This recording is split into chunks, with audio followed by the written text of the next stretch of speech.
नमस्कार दोस्तों, स्वागत है आप सभी को डिजिटल इंडिया ऑनलाइन पर। दोस्तों आज की इस वीडियो में बात करने वाले हैं बिहार पॉलिटेक्निक 2026 का कितने रैंक वालों को सरकारी कॉलेज मिलने वाला है मॉप अप राउंड में। ठीक है ना।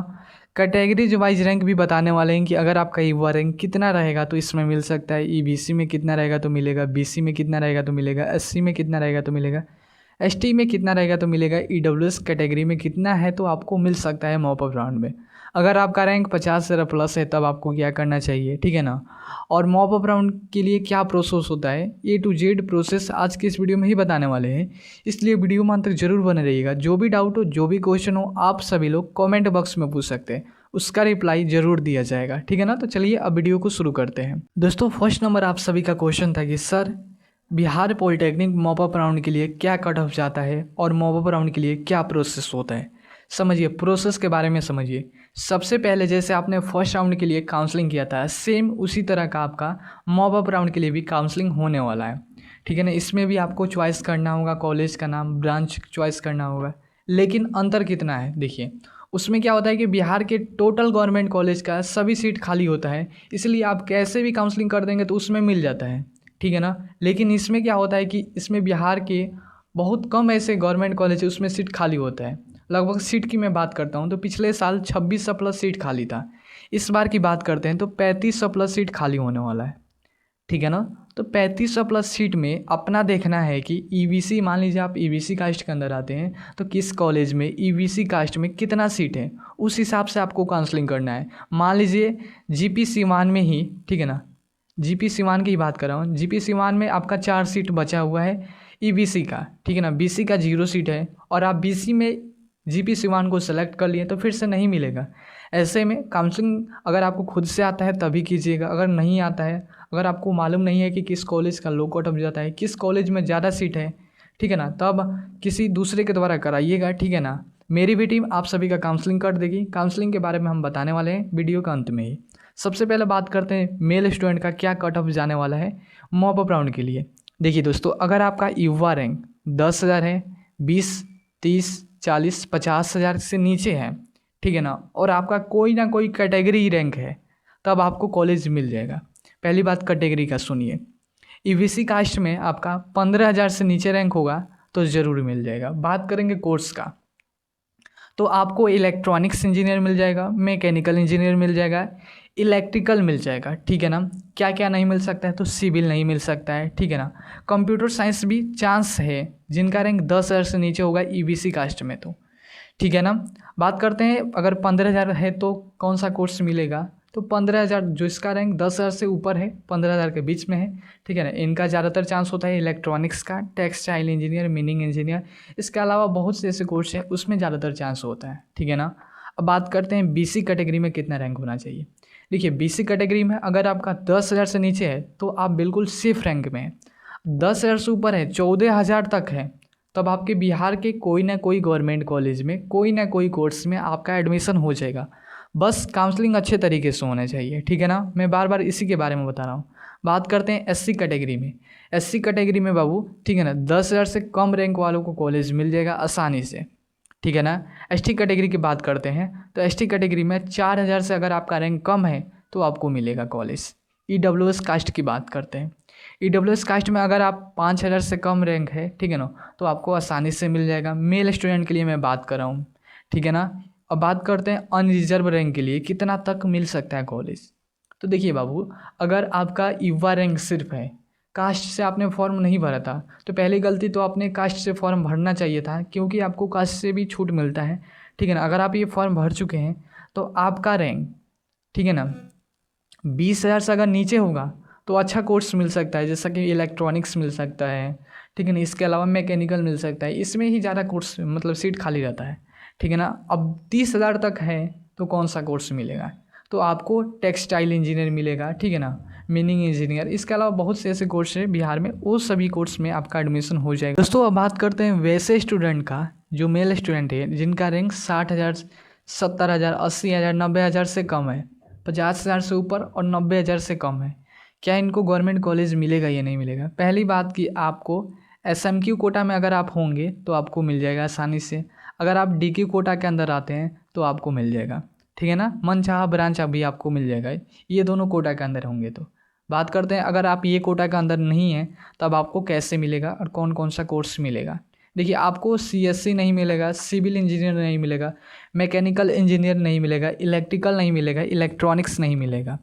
इसके अलावा जितना भी कोर्स है उसमें आपका एडमिशन हो जाएगा, ठीक है ना। 40% थोड़ा सा चांस है कि ऑटोमोबाइल इंजीनियर मिल जाएगा, ठीक है ना। इसके अलावा बहुत से ऐसे कोर्स हैं, टेक्सटाइल हो गया, मीनिंग इंजीनियर हो गया, गारमेंट टेक्नोलॉजी हो गया, ठीक है ना, फैशन एंड डिज़ाइन हो गया, फायर एंड सेफ्टी हो गया। ये सभी कोर्स में आपका एडमिशन हो जाएगा क्योंकि इसमें स्टूडेंट सब अपना एडमिशन नहीं कराते हैं, ठीक है ना। अब बात करते हैं फीमेल स्टूडेंट के लिए क्या कट ऑफ होना चाहिए। देखिए अगर आपका युवा रैंक 10,000, 20,000, 30,000, 40,000, 50,000 का अंडर में आते हैं और आपका कैटेगरी रैंक इनके बीच में आता है तो आपको कॉलेज मिल जाएगा। 10,000 से कम रैंक होगा तो आपको अच्छा कॉलेज मिल जाएगा, ठीक है ना। इलेक्ट्रॉनिक्स मिल जाएगा, मैकेनिकल मिल जाएगा, CSC चांस रहेगा फीमेल स्टूडेंट के लिए। फीमेल रैंक आपका 6,000 से कम होना चाहिए। इसके अलावा BC कैटेगरी की बात EBC कैटेगरी की बात करते हैं तो आपका रैंक अगर 15,000 से कम रैंक है, ठीक है ना, तो इसमें से 10,000 से अगर कम रैंक वाले को लिए सेफ रैंक है, 10,000 से ऊपर 15,000 से कम जिनका रैंक है बीच में, ठीक है ना, तो इनको इलेक्ट्रॉनिक्स में ज़्यादा चांस है। फीमेल रैंक की बात करें तो 5,000 से कम होगा तो आपको गवर्नमेंट कॉलेज मिल जाएगा। SC की बात करें तो 10,000 से कम रैंक है तो मिल जाएगा। फीमेल रैंक की बात करें तो 2800 से कम रैंक है तो आपको आसानी से मिल जाएगा। EWS की बात करते हैं तो अगर आपका रैंक 5,000 से कम है तो मिल जाएगा। फीमेल रैंक की बात करें तो 1400 रैंक से कम है तो मिल जाएगा। ST कैटेगरी की बात करें तो 4,000 से कम रैंक है तो आपको मिल जाएगा। फीमेल रैंक की बात करें तो 1100 से कम है तो आपको आसानी से मिल जाएगा। ये जितना भी हम कट ऑफ बनाए इसमें कौन कौन से कोर्स मिल सकते हैं। देखिए सिविल इंजीनियर जिनका रैंक 10,000 से कम होगा उनको मिलेगा। EBC में जिनका 8,000 से कम होगा उनको सिविल, इलेक्ट्रिकल और मैकेनिकल ये तीनों का चांस है। SC कैटेगरी में जिनका, ठीक है ना, 7,000 से कम होगा उनको इलेक्ट्रिकल, सिविल, मैकेनिकल का चांस है, ठीक है ना। EWS में अगर आपका 3,000 से कम होगा, 4,000 से भी कम होगा ना तो आपको कंप्यूटर साइंस मिल जाएगा। इसके अलावा ST में 2,000 से कम रैंक वालों को सिविल, इलेक्ट्रिकल, मैकेनिकल मिलेगा। दोस्तों अब बात करते हैं अगर आपका युवा रैंक ज़्यादा है, 60,000 है, 70,000 है या 80,000 या 90,000 के नीचे है और कैटेगरी रैंक 40,000 से नीचे है तब आपको क्या करना चाहिए, क्या आपको काउंसलिंग इसमें कराना चाहिए या नहीं। पहली बात कि आपको काउंसलिंग ज़रूर कराइए क्योंकि कोशिश करने वाले की कभी हार नहीं होती और यह है अंतिम मौका आप सभी के लिए। तो अंतिम मौका को बिल्कुल भी ना छोड़िए लोग, क्योंकि इसमें ज़्यादा रैंक वाले ही पार्टिसिपेट कर सकते हैं। जिनका कम रैंक होता है वो तो सभी फर्स्ट राउंड में ही उनको कॉलेज मिल जाता है, सेकंड राउंड में ही मिल जाता है। इनमें कौन स्टूडेंट बचते हैं, जिनका रैंक ज़्यादा होता है वो स्टूडेंट, और जो अपने काउंसलिंग में गलती किए होते हैं वे सभी स्टूडेंट इसमें बचते हैं। बात करते हैं कि आपको कौन कौन सा कोर्स मिलने का चांस है और कौन कौन सा कोर्स नहीं मिलेगा।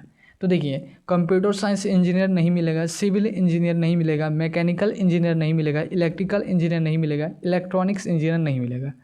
अब आपके भी मन में ये सवाल होगा तो कौन सा कोर्स मिलेगा। तो देखिए आपका एडमिशन तो हो जाएगा लेकिन थोड़ा सा कोर्स अच्छा नहीं होगा, जैसा कि टेक्सटाइल हो गया, मीनिंग हो गया, गारमेंट टेक्नोलॉजी हो गया, फैशन एंड डिज़ाइन हो गया, ऑटोमोबाइल हो गया, ठीक है ना।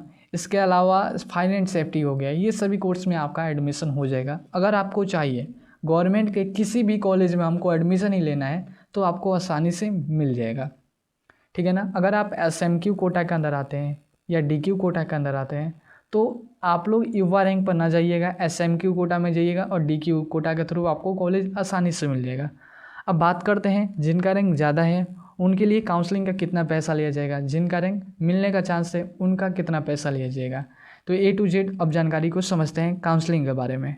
दोस्तों ये है मेरी टीम का WhatsApp नंबर, ठीक है ना। और इस पर क्या भेजना है आपको अपना रैंक कार्ड भेजना है, ठीक है ना, और अपना मोबाइल नंबर भेजना है। मोबाइल नंबर वही भेजिएगा जिससे आपने फॉर्म भरा था क्योंकि उसी पर आपका OTP जाएगा। अब बात करते हैं मेरी टीम आपकी काउंसलिंग करेगी तो कितना पेमेंट लेने वाली है। पहली बात की पेमेंट की बात करते हैं तो जिनको कॉलेज मिलने का चांस है उनसे हम 200 रुपया लेते हैं। अगर आपको कॉलेज मिलने का चांस कम है और आप सिर्फ अंतिम मौका होने वाला है और आप चाहते हैं कि सर अंतिम तक हम अपना काउंसलिंग कराएं कि कहीं मिल भी सकता है, उनके लिए 150 रुपये में आपका काउंसलिंग कर दिया जाएगा, ठीक है ना। आप लोग इस व्हाट्सअप नंबर पे भेजिए, उनके लिए कुछ % छूट भी दे देंगे जिनको कम चांस है मिलने का और उनका मन है कि सर काउंसलिंग कराइए, क्योंकि हमको अंतिम मौका तक देखना है कि सर कितना रैंक तक कॉलेज मिला है, ठीक है ना, उनके लिए होने वाला है। इसलिए आप लोग चैनल को सब्सक्राइब करके और रैंक कार्ड अपना भेज दीजिए। तो फिर से मिलते हैं न्यू वीडियो में न्यू अपडेट के साथ। तब तक के लिए जय हिंद, जय भारत।